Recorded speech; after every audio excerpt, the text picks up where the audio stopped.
ஏங்கண்ணா இது எந்த ஊருங்கண்ணா? இது என் மாரிமுத்து, அம்மாப்பேட்டை, அந்தியூர் தாலுக்கா, ஈரோடு மாவட்டம். சரிண்ணா. நாங்கள் இந்த டெல்கான் இதில் விவசாயத்துக்கோசரம் 11 பேனலில் எடுத்துருக்குறோம்.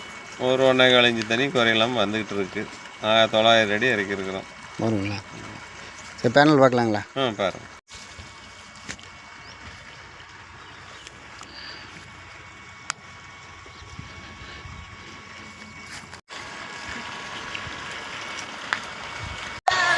எத்தனை ஹெச்பி எடுக்குது?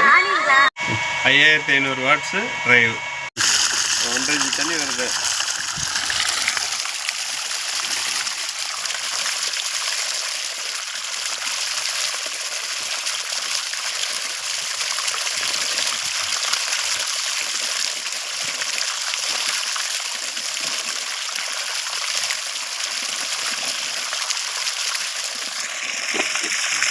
மழை வேறு இருக்கிறதுனால கரண்ட் சர்வீஸ் இப்போ இல்லை, அதனால் விவசாயம் பண்ணுறதுக்கோசரம் இந்த சோலார் பயன்படுத்துகிறோம். தண்ணி எல்லாம் நல்லா இருக்குங்களா? தண்ணி ஒரு 1.5 இன்ச்சு தண்ணி இருக்குது. சரி, தேங்க்யூங்க.